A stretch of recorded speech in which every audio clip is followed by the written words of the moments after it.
Sud Radio, 10h midi, débat. Christine Bouillot. Et avec vous également, vous réagissez sur les réseaux sociaux sur Sud Radio avec Jean-Claude Beaujour, avocat, vice-président de France Amérique, Jacques Miard, président LR de Maison Lafitte, Nicolas Jeanneté, directeur des centristes et conseiller de Paris, et Lucas Jakubowicz, journaliste politique, rédacteur en chef adjoint de Décideur Magazine. Et vous avez signé ce livre, Un animal pour les gouverner tous. On en était donc à la réaction par rapport, on va dire, à la volte-face, en tous les cas, le repenti de Robert Ménard sur les réfugiés, qui s'est expliqué dans plusieurs médias.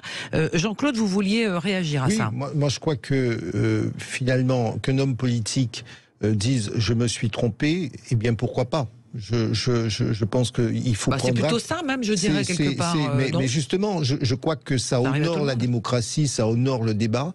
Nous avons beaucoup parlé au cours de ces derniers mois, au cours de ces 2-3 dernières années, de la polarisation de la société française à l'image de ce qui se passe aux États-Unis.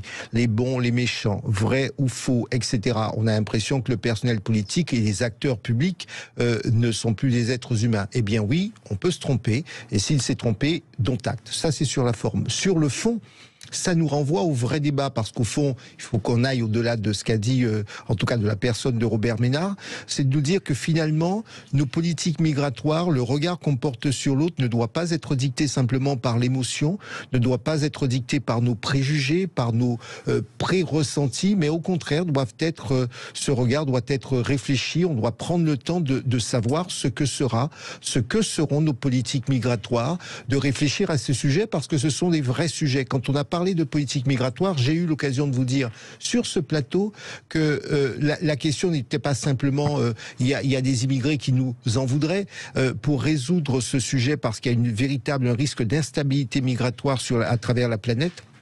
Et l'Europe n'est pas la seule visée, mais c'est une réalité. Il y a les questions de réfugiés climatiques, il y a les instabilités, il y a les conflits, il y a les problèmes de pauvreté, problèmes sanitaires qui font qu'effectivement les populations bougent énormément, et l'expérience au sud des États-Unis le montre bien. Donc voilà, c'est là où il faut que la réflexion aille.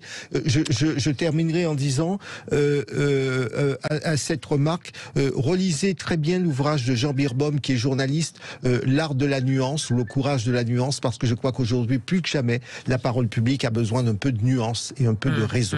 Pour être un peu plus terre à terre, et même un peu que l'accueil des réfugiés ne se fasse pas à la couleur de peau. Il n'y a pas des bons et des mauvais réfugiés. Parce qu'il y a des réfugiés afghans, il y a des réfugiés aujourd'hui d'Afrique, il y a aujourd'hui ceux de l'Ukraine, et aujourd'hui, je ne comprends toujours pas qu'Anne Hidalgo dise oui, on va trouver des appartements et des hébergements pour les Ukrainiens, et pendant ce temps-là, il y a 80 familles maliennes qui vivent, femmes et enfants, dans un tunnel dans le 20e. Voilà. Allez, on vous a pas entendu, Lucas, déjà, pour réagir, et puis après vous partirez sur votre coup de gueule. Pour réagir, je suis tout à fait d'accord avec Jean-Claude. Un homme politique qui fait son mea culpa et qui change d'idée, c'est pas de la trahison, c'est plutôt un signe d'ouverture d'esprit. Donc je trouve ça plutôt intéressant. Et pour le coup de gueule, donc traditionnel, on change un peu de sujet, on va partir Quoique, en tout cas, on est à Versailles. On va peut-être en parler tout à l'heure, mais hier et aujourd'hui, les 27 dirigeants de l'Union européenne se réunissent à Versailles. Au menu, l'idée, c'est de trouver une action commune face à la Russie, qui évidemment envahit l'Ukraine. Donc au menu, mais je pense on creusera peut-être le sujet plus tard, il y a 3 grandes questions. Comment réduire notre dépendance au gaz, au pétrole, au charbon russe ? Comment mettre en place une stratégie de défense commune, et comment faire face économiquement aux sanctions internationales contre la Russie qui nous touchent. Donc évidemment, et c'est tout à fait normal, c'est la démocratie, hier tous les partis politiques sont intervenus dans les médias pour donner leur avis sur cette réunion de Versailles, pour faire des remarques qui sont parfois constructives. Et c'est là où arrive l'objet de mon coup de gueule, c'est que l'extrême droite a choisi une stratégie totalement, à mon avis, stupide. Alors, on a la guerre à nos portes, on a des défis stratégiques, économiques, militaires. Qu'est-ce qui a intéressé l'extrême droite ? Le fait que pendant 2 jours, on a enlevé sous l'Arc de Triomphe le drapeau français pour le remplacer par le drapeau européen. Et alors là, c'est le drame magistral. il y a eu des réactions mais stupides et totalement déplacées, je trouve, de la part du banc et de l'arrière-banc de l'extrême droite. Entre guillemets, plus c'est gros, plus ça passe. Alors on va écouter Marine Le Pen, justement, sur comme ça on va fixer le débat tout de suite. Le président de la République, pour la deuxième fois, probablement par provocation, viole la loi. La loi prévoit qu'aucun drapeau ne peut flotter seul sans à tout le moins à côté de lui le drapeau de la République française. Et ce geste est très symbolique. Il veut dire la France n'a plus à espérer sa souveraineté, il faut qu'elle transfère cette souveraineté à l'Union européenne. Elle a tout faux, vous dites, le cas. Elle a tout faux, il y a peut-être une loi, mais... C'est symbolique, et on peut mettre un drapeau français sans être antipatriotique. Et alors ça me fatigue un peu, parce que ce bord de l'échiquier politique, à savoir l'extrême droite, est toujours en train de donner des leçons de patriotisme, est toujours en train de dire, voilà, nous on représente les intérêts des Français, et concrètement, là, on a des défis à répondre, on a besoin de la parole de tous les acteurs politiques, ils trouvent juste à polémiquer, à faire un concours de punchline, et la question qu'on peut se poser, c'est finalement... en quoi cette attitude va servir à l'intérêt national et en quoi ça va apporter quelque chose aux Français. Jacques Miard, c'est grave ce drapeau sous l'Arc de Triomphe Non, mais je suis assez atterré par ce que vient de dire Lucas. Premièrement, il faut savoir qu'il n'y a pas de drapeau européen. C'est un emblème. Et alors, il a le droit d'être affiché ? Un instant, s'il vous plaît. Le problème, c'est que le traité de Lisbonne a enlevé justement ce qui était dans le traité constitutionnel, dont le drapeau, dont l'hymne, dont la devise. Donc il est évident que mettre, je dirais, l'emblème européen seul, c'est une erreur. C'est tout simplement, il ne s'agit pas d'aller polémiquer. Il faut que ça marche avec le drapeau national. C'est aussi simple que ça. Et donc, je suis atterré quand j'entends Lucas dire que non, ce n'est pas une question d'extrême d'un côté ou de l'autre. C'est une question que, effectivement, nous sommes dans une union d'États et que ce sont les États qui commandent. Et donc, à chaque fois que nous mettons effectivement l'emblème européen, nous devons mettre aussi le drapeau national. Point barre. Pour une fois, je suis d'accord. Pour une fois, je suis d'accord avec Jacques Millard. Voilà. On ne revient pas sur la polémique d'ailleurs, il y a quelques mois d'ailleurs, sur la présence unique du drapeau, qui est un drapeau européen sous l'Arc de Triomphe. En plus, c'est l'Arc de Triomphe, c'est la tombe du soldat inconnu. Pourquoi on ne mettrait pas le drapeau français à côté du drapeau européen? Ça, je ne comprends pas. Je pense aussi que c'est une erreur. D'ailleurs, ça sera le thème un peu de ma chronique tout à l'heure sur la souveraineté. Voilà, rien ne nous empêchait de mettre le drapeau français avec le drapeau européen. Bon, on va clore là, parce que de toute façon, il sera enlevé. Dès ce soir, il est retiré, on met le drapeau tricolore de toute façon. C'est bien la preuve que si on le retire aussi rapidement, c'est de la polémique. Jacques a raison là-dessus. Nicolas, vous aviez la parole, votre coup de cœur, coup de gueule? Oui, c'était à la fois un coup de gueule et un coup de cœur. C'est sur le mot souveraineté que tout d'un coup on redécouvre. Alors, pendant le Covid, on a parlé de souveraineté en termes de médicaments. On s'est aperçu tout d'un coup qu'on n'avait pas nos médicaments génériques, comme le Doliprane, et qu'ils étaient faits en Chine. Après la guerre en Ukraine, on a découvert la souveraineté en termes de défense. Et puis cette guerre nous a aussi montré notre souveraineté en termes alimentaires. On s'est aperçu tout simplement qu'on importait 15% de blé ou 40% de nos fruits et légumes à l'extérieur, que finalement on était dépendant d'autres puissances. Et maintenant, avec la guerre des médias et la guerre des réseaux sociaux, on découvre la souveraineté numérique. Et enfin, et j'ai assisté il y a 2 jours à un vrai débat avec les candidats aux élections présidentielles, on trouve maintenant dans les programmes électoraux un gros chapitre, et j'en suis ravi, sur la souveraineté numérique. Et il faut rappeler à vos auditeurs que nos Facebook, nos Instagram, nos Twitter, nos Snapchat, nos TikTok, etc., sont aujourd'hui dans les mains des puissances étrangères. Et je vais même plus loin. Nos clouds, on met nos photos, on met nos documents sur des clouds, ils sont là aussi dans les mains des puissances étrangères. Alors, quelquefois, on nous dit nos données, les hôpitaux, les mairies, nous disent nos données sont effectivement protégées sur le sol européen. Oui, mais ils sont protégés sur le sol européen avec des logiciels américains. Donc, on perd finalement notre souveraineté numérique. Et alors, le coup d'éclat, c'était il n'y a pas très longtemps au Sénat, quand Cédric O, notre célèbre secrétaire d'État au numérique, a annoncé, puisque vous savez qu'en France, on est en train de créer le DUB de toutes nos données médicales pour être sur un seul serveur. Et là, ça a été le gros scandale, puisqu'il a annoncé sans appel d'offres qu'elle serait gérée par Microsoft, donc aux États-Unis, et la loi américaine, effectivement, permet après de sortir des données de Microsoft et donc de les utiliser à tout va bien. Voilà. Donc je suis content. Alors nous, en France, on a un peu de défense, on a la CNIL, on a les RGPD, mais enfin, de grâce, que la France et l'Europe mettent de l'argent pour aider des géants européens à créer des grandes entreprises et que nos lois soient un peu plus performantes. Mais je suis ravi, et Valérie Pécresse en a parlé un tout petit peu hier soir, je suis enfin ravi qu'on commence à prendre ce sujet. La parole. Jean-Claude, vous vouliez réagir. Je partage complètement l'idée de la souveraineté numérique au nombre d'autres éléments, et j'aurai l'occasion pendant la campagne de revenir sur ces sujets parce que ça pose...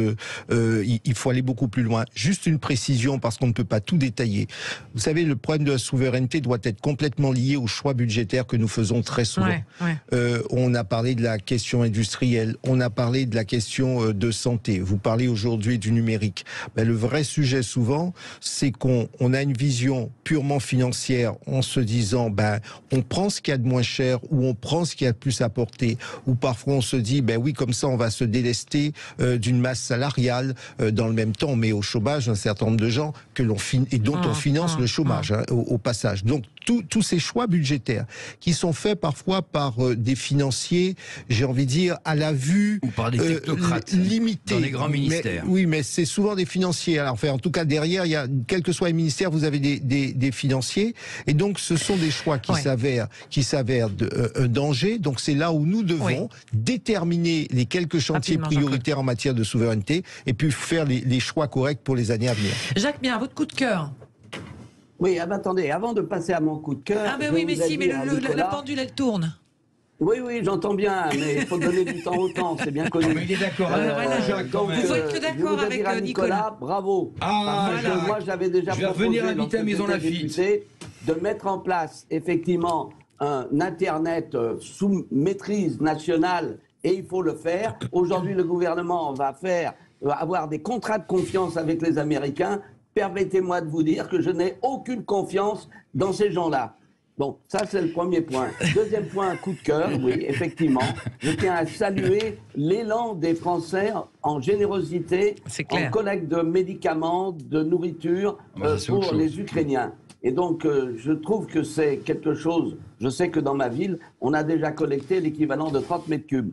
Et je peux vous dire que ça fait plaisir. Dans le 15e, on a fait 3 camions de 25 tonnes. Je en garde celles et ceux qui malheureusement pensent que la solution est militaire, ils se trompent. Il faut une solution diplomatique et elle est atteignable, cette solution diplomatique. Alors, Jean-Claude, vous... En 15 secondes. En 15 secondes, mon coup de cœur, c'est ce que vous voulez entendre. Eh bien, moi, ça sera beaucoup plus léger parce qu'on a beaucoup parlé de la guerre et on va encore parler de la guerre.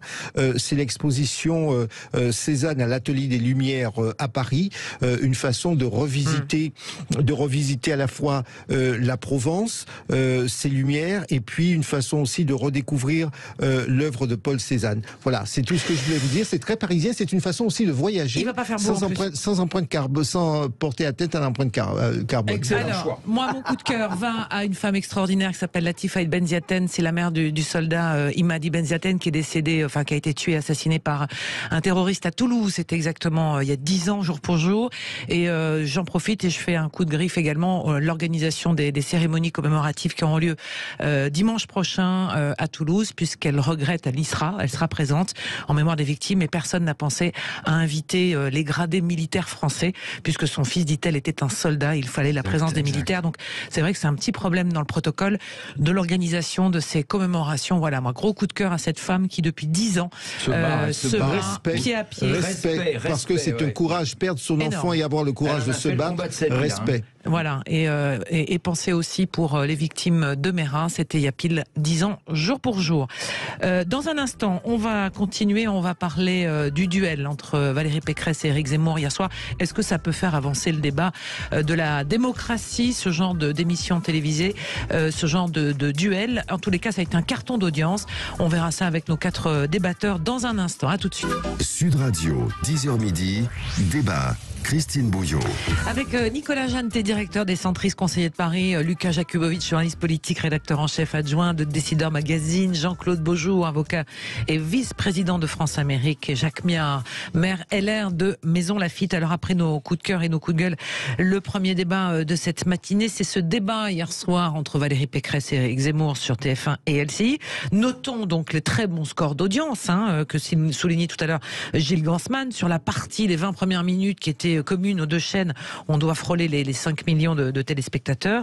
Et ensuite, quand ça a basculé sur LCI, me dit Gilles, on a atteint les 1 300 000 personnes. En face, BFM faisait près de 313 000, ce qui est la moyenne de la soirée. Mais ce genre de débat où on a entendu des extraits tout à l'heure, où vraiment... Alors, c'est mon avis, ça n'est que le mien, mais on a quand même l'impression que c'était une petite foire d'empoigne. En tous les cas, on avait du mal. On sentait que l'un et l'autre ne voulaient pas lâcher. En tous les cas, ne voulaient pas se laisser, comme disait sur notre antenne en début de semaine, en tous les cas, Valérie Pécresse se laisser déborder ou se laisser grignoter par un Éric Zemmour qui a l'habitude des plateaux télé. Enfin, on ne sait pas comment le dire, mais toujours est-il qu'on a quand même le sentiment de ne pas avoir entendu projet contre projet. C'était plutôt toi t'es comme ça, moi je suis comme ça, toi t'es comme ça, moi je suis comme ça. C'est comme ça que je le ressens et c'est comme ça qu'on l'a vécu avec les personnes avec qui je l'ai regardé. Lucas. Oui. Votre avis, est-ce que ça fait avancer le débat de la démocratie, de cette campagne électorale qui quand même passionne les journalistes politiques, mais je ne suis pas certaine que les Français soient... 5 millions. Est-ce que c'est parce que c'est le show ? Mais sinon, il serait parti tout de suite. Mais la politique, c'est un peu du show. Bon, je laisse Lucas. C'est Lucas qui commence. Oui. Alors, déjà, un débat, ça fait toujours avancer la démocratie, voilà, donc c'est toujours ça de prix. Déjà, ça, c'est incontestable. Après, à propos du débat, je pense qu'il y a plusieurs enseignements qu'on peut tirer. Le premier, c'est une sorte de mythe qui circule dans l'opinion publique, qui consiste à dire que Zemmour est imprenable dans les débats. En réalité, hier, il a été mis en difficulté par Valérie Pécresse. Le premier débat contre Jean-Luc Mélenchon, il avait été mis quand même un peu en difficulté. Et je me souviens d'une émission sur France 2 contre Bruno Le Maire, il avait été mis en difficulté. Donc ça, c'est bon à savoir pour le reste de la campagne, c'est que quand on défend un programme, une vision et des idées, et qu'on se contente pas de punchline, je pense qu'on peut tenir la dragée haute face à Éric Zemmour. Le deuxième point important, c'est que j'ai trouvé, je pense qu'on en parlera, mais Valérie Pécresse assez pugnace, et elle est quand même bien plus forte en débat qu'en meeting. Ça, c'est important à retenir. Et le troisième point, je pense que Zemmour a fait une grave erreur hier, et peu de gens en ont parlé. En fait, son objectif, c'était de séduire l'électorat de droite. En gros, les gens qui ont voté Sarkozy, Chirac, Fillon. Il a passé quand même beaucoup de temps à critiquer la droite, à critiquer le RPR, à critiquer Chirac. Et je pense que pour séduire l'électorat de droite modéré, c'est pas forcément une bonne situation. À mon avis, sa prestation a vraiment plu à sa base. Mais pour chercher des nouveaux électeurs, ce sera à mon avis un peu plus difficile. Jacques Miard, qui a gagné ce débat hier soir ? Écoutez, je crois qu'il y a deux parties dans le débat. Il y a la première partie qui m'a déplu, je le dis, même si je suis et je reste un soutien de Valérie Pécresse. Je trouve que la foire d'empoigne du début était à l'opposé de ce qui intéresse les Français, sauf pour ceux qui s'amusent de ces joutes oratoires qui débouchent sur rien. Et il est exact que dans la deuxième partie, notamment Valérie Pécresse a mis en difficulté Zemmour, notamment sur sa politique migratoire, en disant que le zéro migration, c'est impossible, parce qu'il y a toujours la nécessité d'accueillir, par exemple, des étudiants dans nos universités, etc. Donc, sur cette deuxième partie, elle a su parfaitement défendre son point de vue et elle a pris l'avantage. Mais la première partie, non, il ne faut pas faire ça, parce que ça dégoûte les Français de ce qu'est, justement, la politique, qui est un art noble. Ce que disait d'ailleurs, il ne faut pas tomber dans les polémiques vulgaires. Ce que disait d'ailleurs un célèbre extrait d'un off d'une émission télé entre Lionel Jospin, enfin il y avait Jacques Chirac et Jospin, je crois, enfin tous les cas quand il disait les Français détestent quand les hommes politiques s'invectivent. On est tous d'accord avec ça quand même. Nicolas. Oui, alors moi j'ai pas vu la première partie, je suis désolé. Alors écoutez l'extrait qu'on a. Écoutez juste parce que on nous dit non c'est pas vrai, ça a été audible. Bah, on va écouter quand même un peu. Non. Attendez, écoutez. La veille de l'intervention. complètement faux. Si, Madame Pécresse. Pas du tout. Pas du tout. Pas du tout. Ah, pas du tout, Madame Pécresse. Alors, pas du tout. Éric Zemmour et Valérie Pécresse, juste un mot de civilité et d'intelligibilité. Mais je supprime le droit du sol. les pays qui refusent de reprendre leurs clandestins, c'est 0 visa. C'est du copier-coller, madame. C'est du copier-coller, madame Pécresse. Allez, on n'est pas dans une cour de récréation. On n'est pas dans une cour de récréation. Alors. C'est ravageur. Oui, mais là, vous prenez l'extrait, là, vous êtes de mauvaise foi, vous prenez l'extrait. Non, bon, j'ai pas vu la première partie, la deuxième partie, je l'ai trouvée excellente. Enfin, on peut pas dire qu'on n'a pas de débat de la présidentielle, qu'on parle que de l'Ukraine et quand on a un débat. C'est ça la politique, et je crois que les Français aiment ce genre de débat. Là, il y avait un vrai combat entre Zemmour et Marine Le Pen, et Valérie Pécresse. Valérie Pécresse a gagné ce débat, il faut le dire. Et comme ça peut la relancer.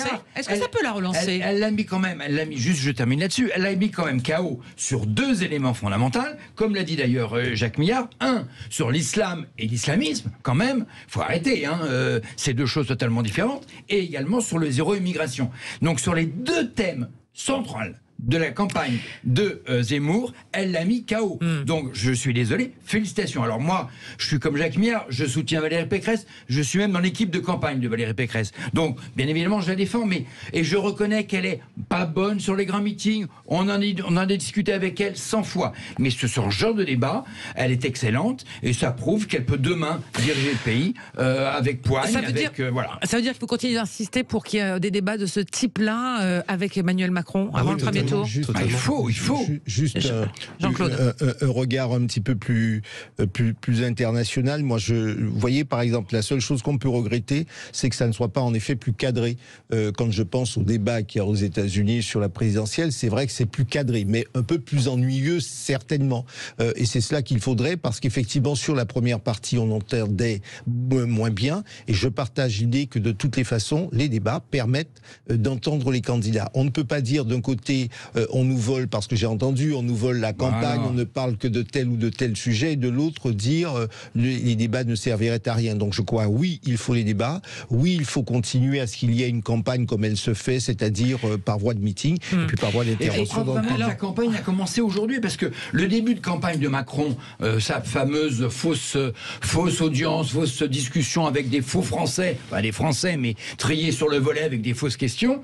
Avec des questions préparées d'avance. Voilà, avec des questions préparées d'avance. Là, je crois que hier, le débat a vraiment commencé. Lucas. Alors, il y a quelque chose qui m'a fait rire, c'est tout à la fin, je pense que beaucoup de téléspectateurs ont décroché, mais au moment de rendre l'antenne et de passer l'antenne à Éric Brunet pour le débriefing, une voix en off qui est sorti, je ne sais pas si vous avez entendu, vous qui écoutez la radio aujourd'hui, mais les gens disent, oh là là, ils vont pas dîner ensemble. Non, c'est sûr qu'ils n'ont pas passé la soirée à dîner ensemble. J'ai entendu ça aussi, c'était très drôle. Ils prendront juste le café. Et encore, avec du sel pour certains à l'intérieur, histoire de faire passer la pilule. Voilà, on referme ce débat-là. Alors effectivement, nos auditeurs, vous continuez de débattre également entre vous, parce que vous avez votre avis sur cette soirée. Pour l'instant, il n'y a pas d'autres débats de cette nature qui se profilent. Pour l'instant, dans les prochains jours, pour Valérie Pécresse, c'est quoi le programme, puisque vous êtes dans la... Là, elle continue les meetings, elle continue les rencontres avec les Français, et je crois que c'est très important. Et puis elle va commencer à dérouler son programme, thème par thème. On entre dans la campagne, on a encore 4 semaines, je crois, de campagne. Donc là, on rentre dans la campagne, et projet contre projet avec les autres candidats. Et j'espère que Macron ne va pas se dérober. Allez, on continue avec... C'est l'esquive. C'est Jean-Luc Mélenchon dont on va parler dans un instant. Peut-il atteindre le second tour de la présidentielle? On en parlait ce matin avec l'invité politique du Grand Matin avec Patrick Roger et Cécile de Midibus, la candidate socialiste Anne Hidalgo qui était notre invitée. Mélenchon au deuxième tour, possible ou pas? Et vous réagissez également sur les réseaux sociaux et sur le 0826 300 300. À tout de suite.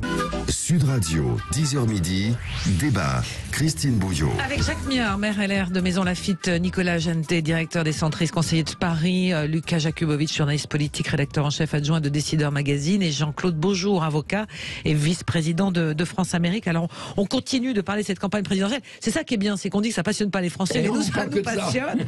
Donc là, on vient de... On l'aime, la politique. On ouvre le dossier du deuxième tour de la présidentielle avec un Jean-Luc Mélenchon qui a estimé mercredi que sa présence au deuxième tour serait crédible si l'on regarde plusieurs sondages récents, et serait même même un événement énorme, a-t-il dit, ce qui est normal, et que son potentiel duel avec Emmanuel Macron serait plus honorable que si l'extrême droite se qualifiait. Écoutez ce qu'en disait ce matin une candidate de gauche, à la peine, elle, dans les sondages, c'est la maire de Paris, la candidate socialiste Anne Hidalgo. Je dis aux femmes et hommes de gauche, il y a un deuxième sujet, et je ne veux pas le passer sous silence, la question de l'Ukraine et la position de Jean-Luc Mélenchon. La position de Jean-Luc Mélenchon sur l'Ukraine, c'est pas simplement une position conjoncturelle, c'est une position qui nous dit quoi? Complaisance avec Vladimir Poutine, qui nous dit l'Europe, c'est pas vraiment ça notre horizon, et qui nous dit en plus il faudrait sortir de l'OTAN et finalement tourner le dos à nos alliés historiques. Vous croyez vraiment, femmes et hommes de gauche, que ça peut être une perspective pour vous? Alors moi je vous le dis, si vous êtes de gauche, si vous êtes européen, si vous êtes pour la justice sociale, il n'y a pas 36 000 possibilités. Il y a un vote, et ce vote sur le projet, sur la proposition que je porte. Alors Jacques Miat, est-ce que Jean-Luc Mélenchon peut vraiment relancer cette dynamique ou est-ce que ses liens avec Vladimir Poutine va faire trébucher le candidat? Je crois qu'il n'y a pas que les problèmes de son attitude à l'égard de la Russie. La Russie, elle fait partie de l'équilibre européen, qu'on le veuille ou non. Donc il y a un moment, il va bien falloir renouer le dialogue. Mais ce qui est certain, c'est que, vous savez, je vais vous dire une chose, en matière politique, et ça vaut aussi pour la candidate que je soutiens, tant qu'on n'a pas franchi le poteau, on cravache. C'est-à-dire qu'on n'abandonne pas. Et donc il est dans cette logique. Il est dans la logique en disant rien n'est perdu et je me bats. Et il a raison de ce côté-là. Maintenant, rassurez-vous, je ne vais pas voter pour lui. Mais ce qui est clair, c'est qu'on est dans un système dans lequel, ce n'est pas les sondages qui vont gouverner, je dirais, l'élection présidentielle, même si ça donne des tendances, et ça peut parfois, je dirais, aboutir à des revirements dramatiques. Parce que quand on descend, je dirais, de l'Olympe, on peut effectivement tourner immédiatement à droite et aller vers la roche tarpéienne. Donc, il est facile, je dirais, de critiquer les uns et les autres, mais tant que le poteau n'est pas franchi, tant qu'on n'a pas voté, eh bien, il se bat. Et je crois que sur ce point, il a raison, parce que c'est ce que je veux pour ma propre candidate. Mais Jacques Miat, quand il dit, Jean-Luc Mélenchon, qu'un duel entre lui, le candidat de l'Insoumis, et Emmanuel Macron, serait plus honorable, plus classique, avec la gauche contre la droite. Non, mais ça, je pense qu'à terme, le pays reviendra dans une dialectique beaucoup plus simple, droite-gauche. Aujourd'hui, le en même temps, effectivement, de Jupiter brouille les cartes. Mais à mon avis, ça ne va pas durer encore la vie des rats. Lucas. Juste un petit truc pour rebondir sur ce que dit Jacques Miat. En fait, il y a un fait statistique qui montre qu'à mon avis, le duel gauche-droite va avoir du mal à se réinstaller. C'est tout simplement que la droite est en train de perdre ses électeurs. Quand on regarde tous les sondages, les électeurs de la droite traditionnelle sont majoritairement des plus de 65 ans et l'électorat se renouvelle pas. Donc finalement, je vois mal comment on peut avoir un duel gauche-droite traditionnel qui revienne à court ou à moyen terme.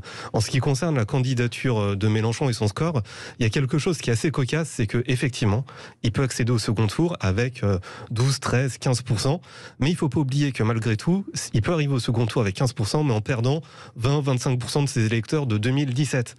Donc, il n'est pas si fort que ça. Il n'est pas renforcé depuis 5 ans. En fait, il profite de la faiblesse de tous les autres partis. Et voilà. Jean-Claude. Oui, moi, ce qui me... Il y a la forme, mais il y a le fond. Oui. Et il y a les idées de Jean-Luc Mélenchon. Je vais vous prendre un exemple, là encore, pour avoir un éclairage différent. C'est son attraction pour l'euroquisme ou le modèle de société qu'il propose. Là-dessus, je suis désolé, nous avons effectivement un certain nombre de sujets à régler, nous avons des problèmes, mais je ne pense pas que la bonne solution soit celle-là, où on va catégoriser, on va ethniciser notre société, où les problèmes, au lieu de les prendre sur le fond et de les gérer au fond, on met en avant la distinction ethno-raciale entre les individus, ce qui ne me paraît pas être une bonne solution. Donc là encore, regardons les problèmes en face, et je suis pour le fait de les nommer, mais les solutions qu'il propose, en tout cas sur ce sujet, sont une très mauvaise solution pour la société française et le modèle républicain. Elles sont aussi mauvaises en termes économiques. Bon. Et pour une fois, je vais défendre un tout petit peu Anne Hidalgo. Je l'ai écouté un tout petit peu ce matin, moi qui attaque bien évidemment Anne Hidalgo au Conseil de Paris en permanence, parce qu'elle a une dette de 7 milliards, elle a saccagé Paris, ça n'avance plus. Enfin, enfin bon bref, et qu'elle donne comme exemple, je vais faire de la France le Paris de demain, je rigole doucement. Mais je la trouve, ce matin, je l'ai trouvée pugnace, à 2%, elle se bat, et désolé, entre une Anne Hidalgo républicaine, laïque, socialiste, avec sur lequel je n'ai aucun atome crochu, et un Jean-Luc Mélenchon qui défend un islamo-gauchisme, qui a des mesures économiques totalement aberrantes, là on va s'apercevoir, il faut fouiller le programme d'un Jean-Luc Mélenchon un peu, et là on verra que de toute façon, il ne pourra pas accéder au second tour. Alors certains auditeurs nous signalent que par exemple, si d'ici on va dire s'il arrive au deuxième tour et qu'il y a une conjoncture économique qui s'aggrave et qu'on le voit avec l'histoire du prix de l'essence, le prix de l'énergie, on voit que qu'il y a quand même quelques coups de frein, il pourrait avoir toutes ses chances. Vous y croyez? Mais la question, c'est ce qu'on nous dit sur les réseaux sociaux. On peut aussi jouer à la belote, les chances dans l'absolu. Mathématiquement, on peut toujours dire qu'il a ses chances. Dans l'absolu, oui, il suffit. Le vrai sujet, c'est véritablement cela. Que souhaitons-nous pour quel modèle de société? Que souhaitons-nous à partir du mois de mai prochain? Non, mais par exemple, sur les retraites, il propose la retraite à 60 ans. Est-ce qu'aujourd'hui, c'est quelque chose qui peut drainer, Lucas? Non, parce qu'en fait, on a toujours tendance à prendre les Français pour des abrutis. En réalité, les Français, ils ne mordent pas aux mesures populistes. On l'a vu avec Anne Hidalgo quand elle a dit qu'elle allait doubler le salaire des profs.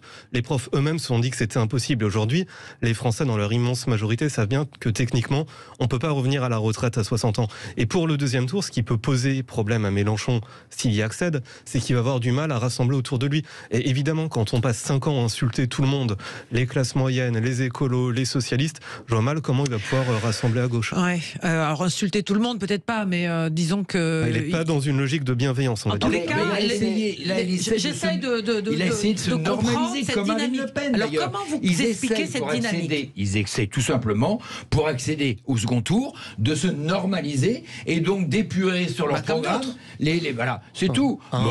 Mais comment vous expliquez c'est un bon orateur, il faut reconnaître, c'est un excellent orateur. Comment explique-t-on, pardonnez-moi, cette dynamique?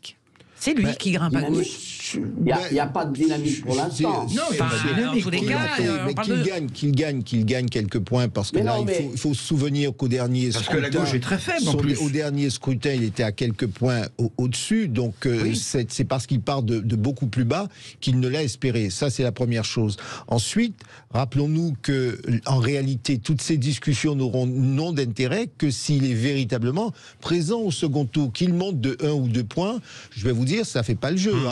C'est cela aussi qu'il faut voir, qu'il y a une dynamique. Moi, je veux bien avoir et je comprends ces partisans ou les partisans de quelques candidats que ce soit, avoir des propos positifs. Moi, excusez-moi, la 6ème République à la sauce Cuba, j'en veux pas. C'est normal que l'on ait un discours positif quand on est en campagne. Sinon, on reste chez soi, et je rejoins de ce point de vue ce que disait Jacques Miard. En revanche, ce qu'il faut, c'est le résultat. Je suis d'accord avec ce qu'il vient de dire. Il est clair que son programme et son projet de fond, à mon avis, c'est complètement irréaliste. Et comme vient de le dire Nicolas, c'est du cubain réchauffé. Mais ce qui est clair, c'est que... Mais sur l'écologie, par exemple, Jacques... Il est engagé dans une bataille et il veut aller jusqu'au bout. Donc, tac.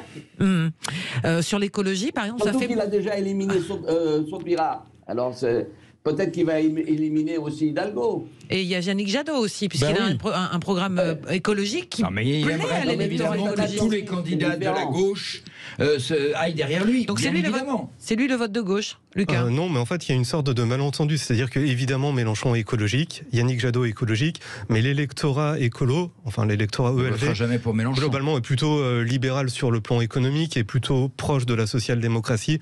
Et j'ai du mal à voir, en fait, les atomes crochus qu'il pourrait avoir avec la France insoumise. Donc je vois pas trop, en fait, où Jean-Luc Mélenchon va pouvoir grappiller des voix. C'est la quadrature du cercle. Pardon ? C'est la quadrature du cercle. Oui, tout à fait. Que c'est antagoniste de A à Z. Et en plus, il est un peu coincé aussi à gauche, parce que Jean-Claude, vous parliez du wokisme, etc. Ça a quand même une conséquence, c'est que toute la branche, on va dire, de gauche, laïque, universaliste, s'est réunie autour de Fabien Roussel, qui a lui aussi une certaine dynamique. Et je vois mal comment ces électeurs de Roussel iraient voter pour Mélenchon. Il y en a beaucoup qui nous signalent, par exemple, à gauche, que le vrai candidat, enfin celui qui se revendique et qui ressemble surtout à un électorat de gauche, je vous lis les commentaires sur les réseaux sociaux. Non, alors il y a Roussel, certes, mais c'est pour les électeurs, c'est Mélenchon qui représente vraiment un électorat, en tous les cas, qui attire cet électorat de la gauche, on va dire un peu presque classique. C'est la plus grande gueule à gauche, ça c'est vrai. Oui. Ah, c'est ce que vous... Oui, parce que on parle de l'orateur, c'est fabuleux de ce côté-là. On attend un Mélenchon Valérie Pécresse alors, messieurs. Ne soyez pas médisante. Ben pourquoi pas? Oui. Rêvons, vous avez vu les scores d'audience, pourquoi pas? Ça pourrait donner quelque chose. Bien sûr. Le fait à la décharge de Valérie Pécresse, vous savez, on n'est pas obligé d'être un orateur hors pair pour être une personnalité politique de premier plan. Souvenez-vous de quelqu'un pour laquelle j'ai eu, et nous avons certainement autour de cette table beaucoup d'estime, c'était Simone Veil. Ça n'était pas une grande oratrice. Et pourtant, elle avait une personnalité qui faisait que ça ne posait on peut prendre l'exemple d'Angela Merkel. Quand elle est arrivée au pouvoir, personne ne lui donnait quelques années de pouvoir. Et elle est restée 16 ans à la tête de l'Allemagne. C'était pas une grande oratrice. Et elle a géré l'Allemagne de façon merveilleuse. Voilà. On ne demande pas au prochain président de la République d'être un très bon orateur. On lui demande de bien gérer la France. Il ne faut pas réduire l'homme politique simplement à la gestion. Et lorsque je prends cet exemple précisément de Simone Veil, elle avait une vision, c'était une épaisseur intellectuelle et morale dans le pays, à travers lesquelles... mais dans les urnes, elle faisait 5. Oui, mais c'était pas une grande oratrice. La renommée et l'effectivité politique, ça fait deux choses différentes. Bon, on va conclure sur cette partie de campagne présidentielle là, à l'instant T. Je rappelle aussi le rolling Sud Radio, c'est tous les jours. Et dans notre rolling, Jean-Luc Mélenchon est 3e. Donc on voit effectivement que les choses sont en train de pas de se stabiliser, mais en tous les cas ça bouge doucement mais sûrement. Il est 3e dans un mouchoir de poche avec le 4e et le 5e et loin du 2e quand même. Donc, et avec, cette marge d'erreur de points qu'on a à chaque fois, ne l'oublions pas. Vous avez entièrement raison tous. Effectivement, sur ces sondages, il y a toujours cette marge d'erreur et il faut le rappeler. Allez, on referme le volet campagne présidentielle. On ouvre le sommet européen qui se tient à Versailles sur le dossier ukrainien avec un Emmanuel Macron, on l'a entendu tout à l'heure, inquiet, pessimiste. Alors, est-ce qu'il a raison ou pas? Est-ce qu'on peut sortir par le haut? Quelles sont les solutions, en tous les cas, les ouvertures qui doivent être faites à l'occasion de ce sommet européen? Est-ce qu'on sera tous unis? On y revient dans un instant avec nos 4 débatteurs et avec vous également au 0826 300 300 et sur les réseaux sociaux. À tout de suite. Sud Radio, 10h midi, débat. Christine Bouillot. En compagnie de nos 4 débatteurs aujourd'hui qui sont avec nous, Jean-Claude Beaujour, avocat, vice-président de France Amérique, Lucas Jakubowicz, journaliste politique, rédacteur en chef adjoint de Décideur Magazine, Nicolas Gentet, directeur des Centristes et conseiller de Paris, et Jacques Miard, maire LR de Maison Lafitte, qui est en ligne avec nous. Alors, on parle pas très loin de Maison Lafitte, à Versailles, donc il y a ce sommet européen qui se tient depuis hier. Avec hier, on a entendu donc le petit sonore tout à l'heure, Emmanuel Macron qui s'est dit inquiet, pessimiste sur la durée de ce conflit qui fait déjà 2,5 millions de réfugiés qui ont quitté l'Ukraine. Et au niveau du bilan humain, même si aujourd'hui il n'y a pas de bilan officiel et certifié, on voit bien qu'il y a des bilans humains et des civils qui sont au milieu de ce conflit. Alors, ce sommet européen, déjà sur le pessimisme affiché d'Emmanuel Macron, est-ce qu'il a raison d'avoir ce ton grave, de prévenir que c'est parti pour durer, que ça va être compliqué? Est-ce qu'il a raison, Jean-Claude? La guerre n'est pas une partie de plaisir. Moi, j'ai entendu les gens dire on va y aller, il faut. La guerre n'est pas une partie de plaisir. La guerre reste la guerre. Moi, je n'ai pas les noms et ma prononciation ne serait pas complètement adaptée, mais on a la liste de certain nombre de personnes, notamment en Ukraine, qui sont restées combattre, de jeunes femmes qui ont perdu la vie, etc., de mères de famille qui sont restées et qui ont envoyé les enfants en Pologne ou ailleurs. Ça n'est pas une partie de plaisir. Ça, c'est de la première chose. La deuxième chose, tout à l'heure, on disait qu'il faudrait une issue diplomatique. Oui, la Russie, c'est pas un petit pays, donc il va falloir se battre pour amener la raison du côté de Poutine, pour l'obliger à venir à la table des négociations. Vous voyez bien que la Turquie a proposé sa médiation, Israël a proposé Erdogan aussi comme oui, non, mais attendez, Attendez, laissez terminer Jean-Claude. Je suis pas en train de dire que c'est ce qu'il fallait faire ou pas. Je suis en train de dire, voilà ce qui se fait. Moi, je fais une radiographie de ce qui se fait. Et je dis, bien sûr, quand on voit la complexité, les intérêts des uns et des autres, oui, ça va prendre un certain temps, parce qu'il y a une telle mécanique qui est en place que la Russie va Jean-Claude, on oublie une chose, c'est la folie de Poutine. Mais oui, mais c'est ce que je vous dis. Et dès le début, d'ailleurs, sur ce plateau, je crois, et quelques hommes politiques ont également agi là-dessus, on oublie un élément essentiel, c'est la folie d'un homme qui s'est isolé pendant 4 mois à cause du Covid, qui est dans un monde parallèle. Je ne sais pas s'il n'y a que le Covid. Et qui aujourd'hui n'a aucune notion de rien et fait la guerre parce qu'il veut à nouveau rétablir l'empire russe de l'époque. Voilà. Et que les négociations d'un point de vue militaire, moi, malheureusement, je pense que les négociations vont échouer. Lucas. Oui. Alors, mais sur cette conférence, le pessimisme de Macron affiché, est-ce qu'on peut sortir par le haut de cette conférence et afficher notre unité? Alors, on ne sait pas si on peut sortir par le haut de cette conférence. En revanche, et c'est son objet, on va essayer de trouver des solutions pour que l'Europe ne soit pas touchée par la crise économique, par les pénuries de gaz. C'est des solutions qui vont mettre plusieurs années à se mettre en place. Par exemple, pour l'énergie, c'est sur 10 ans. Et évidemment, la France toute seule ne peut pas faire grand-chose, d'où l'intérêt de se réunir à 27. Donc évidemment, j'ai l'impression que le président est pessimiste, et il a raison sur les prochains mois à venir. Mais ce qui rend quand même optimiste, c'est que pour la première fois depuis bien longtemps, l'Europe a pris en compte un fait important, c'est que les États-Unis ne bougeront pas le petit doigt pour nous aider, que la solution, elle vient des 27 et des 27 seuls. Et là, on voit vraiment que les 27 ont pris conscience de la situation, commencent à agir, commencent à élaborer des plans et surtout sont unis. Donc moi, je pense que c'est le principal message qu'il faut retenir de ces 2 jours de conférence. Alors Nicolas, puis Jacques, parce que Jacques... pessimiste, oui, il a raison d'être pessimiste, Emmanuel Macron, puisque notre dépendance énergétique, à cause de qui on l'a perdue? Qui a fermé Fessenheim? Qui a laissé tomber le nucléaire? Alors maintenant, Macron redécouvre, comme par hasard, le nucléaire après la phase Nicolas Hulot. C'est un peu culotté de la part de Macron. Oui, mais après, c'est une faillite européenne, parce que l'Allemagne a aussi fermé son centrale. C'est une faillite européenne, mais avant tout une faillite française. Jacques, alors, je voudrais déplacer le débat aussi sur ce qui s'est passé également, c'est sur la place de l'Ukraine. L'Ukraine qui, voilà, on dit ouverture, mais fermée. Non, il y a 2 éléments forts qui me paraissent être le début d'une solution diplomatique. La première, ce sont les déclarations de Zelensky en disant qu'il ne demande plus l'adhésion à l'OTAN. Ça, c'est un point majeur qui a foutu Poutine en boule. Deuxièmement, sur l'adhésion à l'Union européenne, le président de la République lui-même a dit que ce n'était pas d'actualité. Or, c'est là-dessus qu'il faut maintenant négocier. Ensuite, bien sûr, il y a les illusions qu'on va pouvoir se passer du gaz. Si c'est pour acheter du cracking américain que vous nous fournir, cher Biden, franchement, on a tout faux.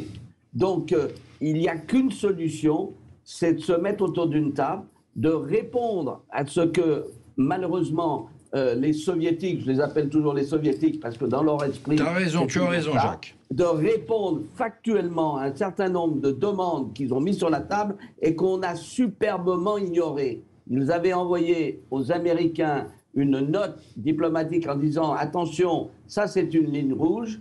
Les Américains se sont assis dessus. Il est indispensable, effectivement, que les Européens retrouvent une certaine unité, étant entendu cependant que c'est des forces centrifuges. Les Polonais, les Bulgares, les Roumains sont pour l'OTAN et il n'y a que nous qui voulons une défense européenne. Donc Macron, en réalité, il a le cul entre 2 chaises. C'est aussi simple que ça. Et donc, tant qu'on n'aura pas renoué et effectivement mis sur la table ce qui est le cœur du conflit, eh bien, je crois qu'on aura tout faux. Et surtout quand on a un ministre de la République qui a osé dire qu'il voulait détruire l'économie russe. Mais où va-t-on? Donc, il y a un moment, il faut de la sérénité. Et je suis très heureux, cependant, que le président Macron continue à avoir un dialogue avec Poutine. Oui, ils se sont encore parlé hier. Tous les jours, mais tous les jours, quel que soit. Moi, c'est inouï. J'ai entendu des choses qui étaient inouïes. quel que soit le conflit, si on veut qu'un conflit se termine, à un moment donné, il faut parler. Qu'est-ce qu'on est Ça me paraît tellement du bon sens. Et quand on regarde l'histoire, je suis pas agrégé d'histoire, mais quand on lit un bouquin d'histoire, tous les conflits se sont terminés autour d'une table. C'est comme dans un cours, il faut se parler pour éviter les crises. Si justement on aime à ce point, on est à ce point attentif aux Ukrainiens et aux hommes et aux femmes qui meurent et aux enfants qui meurent, faisons en sorte que ça dure le moins longtemps possible. Et Macron est à la hauteur de l'enjeu en tant que président de... Vous savez, on peut réécrire l'histoire. Moi, je sais pas. L'histoire le dira. L'histoire le dira. Et puis, je veux dire, là-dessus, il y a pas que Macron. On est bien d'accord qu'il y a une histoire plus complexe que cela. Je ne sais pas. J'ai pas vraiment. Dans toute l'affaire du conflit, il y a une proto-histoire et c'est absolument dramatique. Voilà. C'est aussi simple que ça. Et donc, quand on a tout ça en mémoire, et c'est vrai que les Russes ont ça dans la tête, tout ce qui s'est passé pendant la guerre, tout ce qui s'est passé après. Et donc, c'est ça le problème. Il faut sortir de cette proto-histoire et remettre les choses, la pyramide sur ses bases. Et moi, je voudrais juste avoir une pensée pour le peuple russe, qui, lui, souffre en ce moment. On attaque les oligarches, on leur pique leurs maisons, on ferme les comptes. Mais le peuple russe, il va commencer à souffrir. Souffrir parce que l'alimentation va diminuer et souffrir parce qu'aujourd'hui, il y a 10 000 prisonniers depuis le début de la guerre qui sont aujourd'hui dans les prisons russes parce qu'ils ont osé le droit de manifester. Pensons aussi à ces Russes qui n'y sont pour rien dans ce conflit et qui sont aujourd'hui en prison. Merci à tous les quatre, Jean-Claude Beaujour, Lucas Jakubowicz, Nicolas Jeantet, Jacques Miard, nos 4 débatteurs du jour. Dans un instant après l'info, vous retrouvez André Berkoff. Et nous, on se retrouve dès lundi. Mais l'info, le débat continue, bien évidemment, juste après l'info et toute la journée sur Sud Radio. À très bientôt. Bon week-end.